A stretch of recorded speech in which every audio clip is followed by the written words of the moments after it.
నమస్తే చౌరస్తా న్యూస్ కి స్వాగతం. మందస ఎస్ఐ కె కృష్ణప్రసాద్ నూతన సంవత్సర వేడుకలలో నిబంధనలు తప్పనిసరిగా పాటించాలని సూచించారు. మద్యం సేవించి వాహనాలు నడపరాదని, బహిరంగ ప్రదేశాలలో మద్యం సేవించరాదని, డీజేలను అనుమతులు లేకుండా ఉపయోగించరాదని తెలిపారు. నిబంధనలు ఉల్లంఘించిన వారిపై కఠిన చర్యలు తీసుకుంటామని హెచ్చరించారు. వేడుకలను కుటుంబ సభ్యులతో ఆనందంగా జరుపుకోవాలని సూచించారు. ఈ సూచనలు శ్రీకాకుళం, పలాస ప్రాంతాలకు వర్తిస్తాయి. నూతన సంవత్సరం సందర్భంగా ఎవరైనా సరే మద్యం సేవించి వాహనం నడిపినా లేదా బహిరంగ ప్రదేశాల్లో మద్యం సేవించి ఇబ్బందికర వాతావరణం కల్పించినా మరియు డీజేలు పర్మిషన్ లేకుండా ఉపయోగించినా వారిపై కఠిన చర్యలు తీసుకోబడతాయి. ఎవరైతే మద్యం సేవించి వాహనం నడుపుతారో వారిపై చట్ట ప్రకారం కేసులు కట్టడం జరుగుతుంది. అదేవిధంగా వెహికల్ కూడా సీజ్ చేయడం జరుగుతుంది. బహిరంగ ప్రదేశాల్లో మద్యం సేవించి ఇబ్బంది పడే వాళ్ళకి చట్ట ప్రకారంగా చర్యలు కేసు కట్టి జరుగుతుంది. అదేవిధంగా ఎవరైనా డీజేలు కూడా అనుమతి లేకుండా ఉపయోగించినట్లయితే ఆ డీజేని సీజ్ చేయడం జరుగుతుంది. ఎవరైతే దాన్ని వినియోగిస్తున్నారో వారి మీద కూడా చట్ట ప్రకారం చర్యలు తీసుకోబడతాయి. మరి ముఖ్యంగా ఈ ట్రాఫిక్ ఇబ్బంది కలిగిస్తూ ఎవరైనా సరే ర్యాష్ డ్రైవింగ్ చేసినా లేదా చిన్నపిల్లలు లైసెన్స్ లేని వాళ్ళు డ్రైవింగ్ చేసినా లేదా రోడ్డు మధ్యలో కేక్ కటింగ్ చేసినా వారిపై కూడా చట్ట ప్రకారం చర్యలు తీసుకోబడతాయి. కావున ప్రజలందరూ ఈ విషయాన్ని గమనించి నూతన సంవత్సర వేడుకలు మీ కుటుంబం. విశాఖపట్నంలోని సింహాచల దేవస్థానం పులిహోర ప్రసాదంలో నత్త కనిపించడం కలకలం రేపింది. దీనిపై సింహాచలం ఆలయ ఈవో స్పందించారు. పులిహోర తయారీ 3 దశల్లో జరుగుతుంది. పులిహోర ప్రసాదంలో నత్త రావడం అసాధ్యం. రోజు సుమారుగా 20,000 ప్రసాదం ప్యాకెట్లు తయారు చేసి విక్రయిస్తాం. గత 31 ఏళ్లలో ఇలాంటి ఘటన జరగలేదు. పులిహోర ప్రసాదంలో కావాలనే నత్త పెట్టి ప్రచారం చేసినట్లు అనుమానం ఉంది. పోలీసులకు ఫిర్యాదు చేశామని ఆలయ ఈవో అన్నారు. ఒక యూట్యూబ్లో సింహాచలం దేవస్థానం పులిహార ప్రసాదంలో నత్త అనే వీడియో ఒకటి వైరల్ అవుతోంది. ఈ వైరల్ అయినటువంటి వీడియోని జాగ్రత్తగా అబ్జర్వ్ చేయడం జరిగింది. అబ్జర్వ్ చేసిన తర్వాత ప్రసాదాల తయారీలో విచారణ చేయడం జరిగితే అక్కడ జనరల్గా వాస్తవం ఏంటంటే పులిహార తయారీ 3 దశల్లో కంప్లీట్ అవుతుందండి. ఒకటి ముందర చింతపండు గుజ్జు తీయాలి. చింతపండు గుజ్జు తీసేటప్పుడు చింతపండుని ఒక మిషన్లో వేసి గుజ్జు తీయడం జరుగుతుంది. అందుచేత మిషన్లో ఎప్పుడైతే చింతపండు వేసామో ఆ చింతపండు నుంచి నత్త రావడానికి ఎటువంటి ఆస్కారం లేదు. ఇంకా రెండోది పులిహారలో కలిపే పోపు సామాన్లు, శనగపప్పు, శనగగుళ్ళు, మెంతులు, ఎండుమిర్చి ఇవన్నీ నూనెలో బాగా వేయించడం జరుగుతుంది. వేయించడం జరిగి బాగా వడకొట్టి సెపరేట్ చేసి పులిహార తయారీలో కలుపుతారు. దాంట్లో వేసినప్పుడు కూడా నత్త పూర్తిగా మాడిపోయడానికి అవకాశం ఉంటుంది తప్పించి నత్తలాగా ఉండడానికి అవకాశం ఉండదు. నెక్స్ట్ థర్డ్ రైస్ని బాయిలర్లో ఉడికించడం జరుగుతుంది. ఉడికించేటప్పుడు కూడా ఆ నత్తని బయటకు రావడానికి అవకాశం లేదు. ఎన్ని రకాలుగా తయారు చేసిన తర్వాత దాన్ని కలిపి ప్యాకెట్లు చేసి బయటకు విక్రయించడం జరుగుతుంది.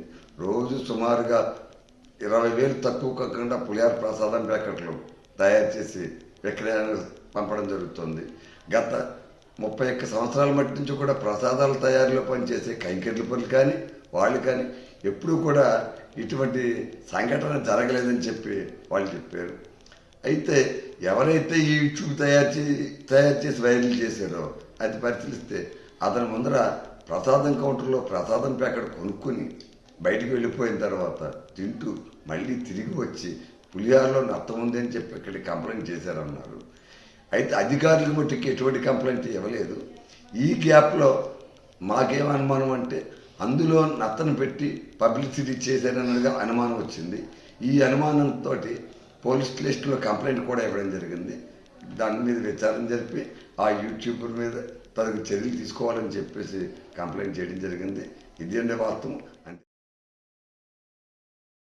నరసన్నపేట సిఐ ఎం శ్రీనివాసరావు తెలిపిన వివరాల ప్రకారం పోలాకి, సంత బొమ్మాలి, సారవకోట మండలాలలో అమ్మవారి ఆలయాలలో చోరీలకు పాల్పడుతున్న 3 వ్యక్తులను బుధవారం అరెస్ట్ చేశారు. చేపూరి శేఖర్, మోతి జీవరత్నం, చింతాడ మధులను అదుపులోకి తీసుకుని వారి వద్ద నుంచి 28 గ్రాముల బంగారం, 175 గ్రాముల వెండిని స్వాధీనం చేసుకున్నారు. వీరిని అరెస్ట్ చేసి రిమాండ్కు తరలించినట్లు సిఐ తెలిపారు.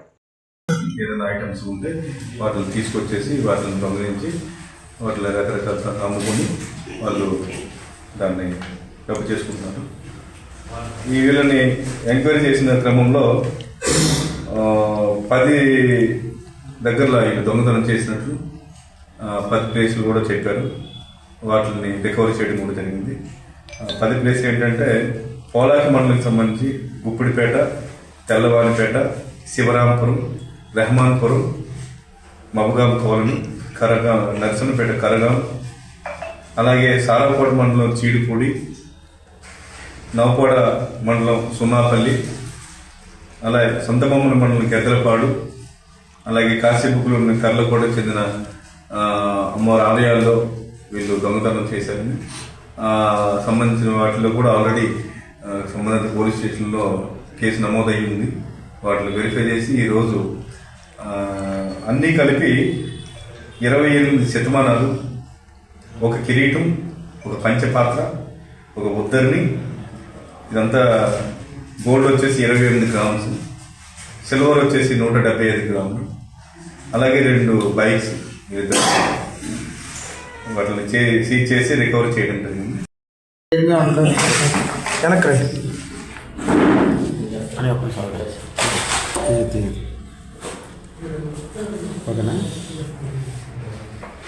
అన్నం పెట్టే రైతుకు కష్టం వస్తే తనకు చాలా బాధ కలిగేదని డిప్యూటీ సీఎం పవన్ కళ్యాణ్ అన్నారు. అన్నం పెట్టే రైతులకు కూటమి ప్రభుత్వం అండగా ఉంటుందని తెలిపారు.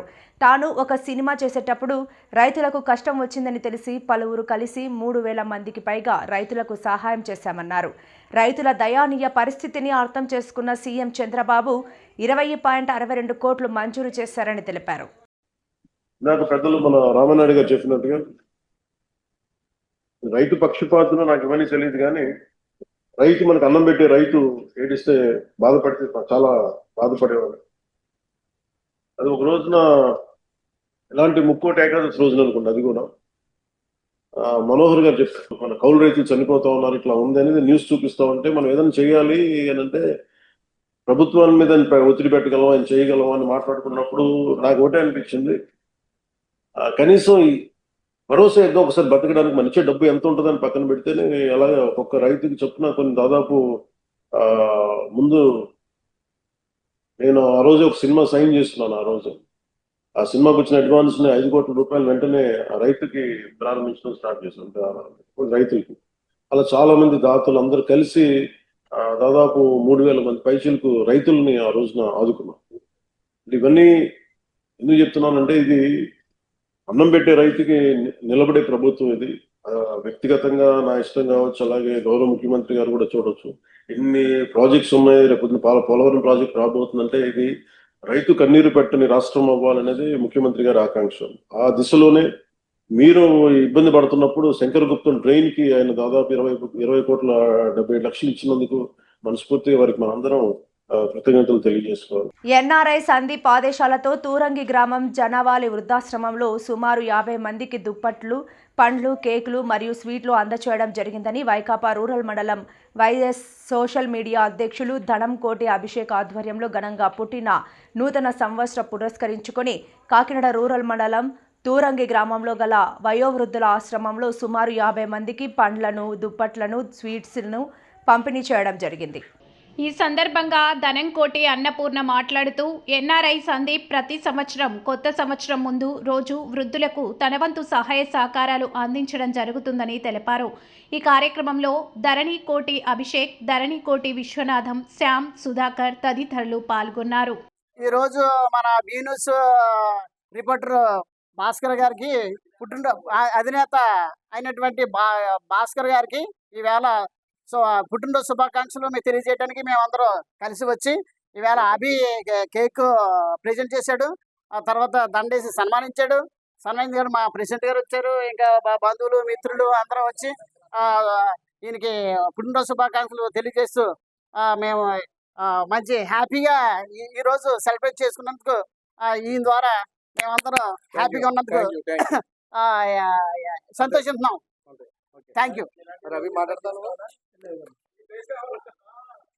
అందరికీ నమస్కారం అండి. ముఖ్యంగా బర్త్డే సెలబ్రేషన్స్ చేసుకుంటున్న భాస్కర్ గారికి నా పుట్టినరోజు శుభాకాంక్షలు అండి. ఇలాంటి పుట్టినరోజులు ఎన్నో జరుపుకోవాలని మేమందరూ కోరుకుంటున్నాం. అయితే ఇంకా సొసైటీలో ఇంకా ఏం మార్పులు తీసుకురావాలో ఒక ఛానల్ రన్ చేస్తున్నారు కనుక ఆ ఛానల్ ద్వారా సొసైటీకి ఇంకేం చేయాలో, ఇంకేం అవసరాలు ఉన్నాయో జనానికి ఇంకా చక్కగా అన్నీ చేయాలని, ఇంకా ఈ ఛానల్ సక్సెస్ఫుల్గా రన్ అవ్వాలని కోరుకుంటూ ముగిస్తాను. Thank you. అలాగే ఈరోజు యూకేలో ఉన్న సందీప్ గారు ఏర్పాటు చేశారు ఇక్కడ వృద్ధాశ్రమానికి నూతన సంవత్సరం శుభాకాంక్షలు అందరికీ, ఇక్కడ వచ్చిన వాళ్ళందరికీ, పెద్దలకి. అలాగే ఇందా మేడం గారు మాట్లాడారు, ఎలాగంటే ఇలాంటి ముసలోళ్ళని ఇలా వస్తున్నారంటే రేపొద్దున మనం గట్రా ఈ తీసి రాకూడదు. ఏంటంటే వీళ్ళందరూ తల్లిదండ్రులు కుర్రోళ్ళు కొడుకులు అందంగా చూసుకునేలా ఉంటే వీళ్ళ వృద్ధాశ్రమం అంటే ఉండదు అసలు. కానీ ప్రతి ఒక్కరు కొడుకులకి చెప్తున్నాను, అలా కోళ్ళకైనా కాదు, మంచిగా చూసుకోవాలి. తల్లిదండ్రులు చూసుకోకపోతే రేపొద్దున వాళ్ళకి అదే గతి వస్తుంది. అలాగని ఈరోజు ఈ కార్యక్రమానికి ఇచ్చిన దాతలకి 100 నమస్కారాలు.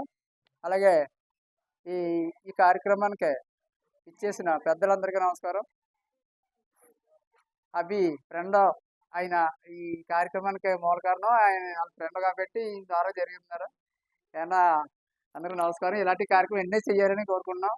కానీ ఏంటంటే ప్రతి కొడుకులకి ఒక తల్లికి ఇలా ఉండటం అంటే చాలా ఇబ్బంది అండి. రేపొద్దున మనం కాడ రేపొద్దున ముసలోళ్ళు అవుతాం, మనకాడ ఇదే తీరొస్తుంది. కొడుకు అందరికీ నా నమస్కారాలండి. ఈ జనావళి వృద్ధాశ్రమంలో ఉంటున్న వృద్ధులందరికీ నా నమస్కారాలు. ఈ సంవత్సరం అంతా మరి భగవంతుడి దయలో ఇంతవరకు చివరి వరకు వచ్చేసాం మనం. హ్యాపీ న్యూ ఇయర్ సందర్భంగా మా ఎన్ఆర్ఐ సందీప్, మా రిలేటివ్స్ అంటే అబ్బాయి మా అల్లుడు గారు, ఆయన మీ అందరి కోసం, వృద్ధాశ్రమంలో ఉన్న వృద్ధులందరి కోసం ఆయన ఈ ట్రీట్ ఏర్పాటు చేశారు. పాపం ఈ ఇల్లు వదిలి అందరినీ వదిలి మరి ఒంటరిగా ఉన్న మీ అందరికీ ఒక ట్రీట్ ఇవ్వాలని ఒక మంచి ఆలోచనతో ఆయన అమెరికాలో ఉంటూ మీ అందరి కోసం ఏర్పాటు చేశారండి. మరి ఎంత సంతోషకరమైన విషయం. తర్వాత మరి ఇలాగా అందరూ ప్రతి ఒక్కళ్ళు సెలబ్రేట్ చేసుకోవాలండి. మన ఇంట్లో మన ఫ్యామిలీ మెంబర్స్తో కాదు, ఇలాగా పాపం వృద్ధులతోటి ఇలాగా విడవబడిన వాళ్ళతోటి మనం సెలబ్రేట్ చేసుకోవాలి. తర్వాత ఈ పరిస్థితి ఎవరికి రాకూడదండి. ఒకటి మనం నేర్చుకోవాలి ఏంటంటే, మన ఇంట్లో వాళ్ళ పెద్దవాళ్ళని అందరినీ మనం బాగా చూసుకుంటే వృద్ధాశ్రమాలు ఏమీ ఉండవు. నిజంగా అందరూ నేర్చుకోవాలి. నేనేంటి అందరూ నేర్చుకోవాలి, సొసైటీలో అందరూ నేర్చుకోవాలి. వృద్ధాశ్రమాలు ఏమి ఉండకూడదు. ఇలా సెలబ్రేషన్స్ వాళ్ళ ఇంట్లో వాళ్ళే చేసుకోవాలి. తర్వాత వీళ్ళ కోసం ఇవన్నీ ట్రీట్ ఏర్పాటు చేశారండి. దుప్పట్లు, డ్రింక్స్, మరి ఇంకా ఫ్రూట్స్, నట్స్ ఇవన్నీ ఏర్పాటు చేశారండి. మరి ఈ అవకాశం ఇచ్చిన, ఈ ఆపర్చునిటీ ఇచ్చిన బి న్యూస్ భాస్కర్ జన్మదిన వేడుకలు ఘనంగా తతూరగి గ్రామంలో గల వయోవృద్ధుల ఆశ్రమంలో ఘనంగా కేకును కట్ చేసి వేడుకలను నిర్వహించారు. ఈ సందర్భంగా ధరణుకోటి అన్నపూర్ణ మాట్లాడుతూ, మనసున్న మంచి వ్యక్తి బిజినెస్ భాస్కర్ అని, ఎక్కడ అన్యాయం జరిగినా అక్కడ నేనున్నానంటూ ముందుకు వస్తూ సమస్యల పరిష్కారానికి ముందు వరుసలో ఉండే వ్యక్తి భాస్కర్ అని కొనియాడారు. ఈరోజు ఆయన పుట్టినరోజును ఇలా వయోవృద్ధుల ఆశ్రమంలో ఘనంగా నిర్వహించడం ఆనందదాయకమన్నారు. ఈ కార్యక్రమంలో వైసీపీ కాకినాడ రూరల్ మండల వైస్ సోషల్ మీడియా అధ్యక్షులు ధరణుకోటి అభిషేక్, ధరణికోటి విశ్వనాథం, శ్యామ్ తదితరులు పాల్గొన్నారు. కూటమి ప్రభుత్వం రాయచోటి ప్రజలు బగ్గుమంటున్నారు. రాయచోటిని మదనపల్లి జిల్లాలో కలపడంపై బుధవారం నిరసన కార్యక్రమం చేపట్టారు. వైసీపీ మాజీ ఎమ్మెల్యే గడికోట శ్రీకాంత్ రెడ్డి ఆధ్వర్యంలో భారీ ర్యాలీ నిర్వహించారు. రాయచోటి జిల్లా కేంద్రాన్ని తరలించడానికి వీల్లేదంటూ నినాదాలు చేశారు. ప్రజల అభిప్రాయాలు తీసుకోకుండా ఎలా మారుస్తారంటూ ప్రశ్నించారు. కేబినెట్ నిర్ణయాన్ని వెనక్కి తీసుకోవాలని డిమాండ్ చేశారు.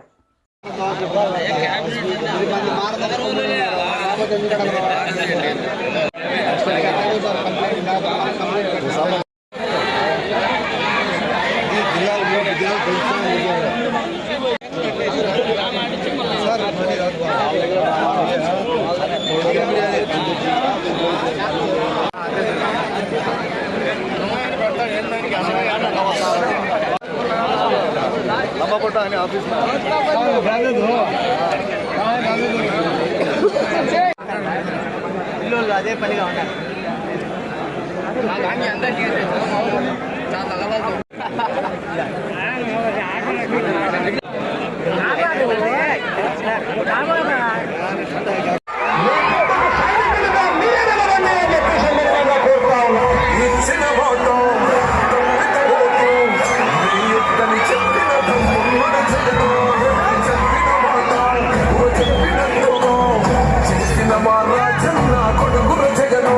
ఈ వార్తలు ఇంతటితో సమాప్తం. నమస్కారం.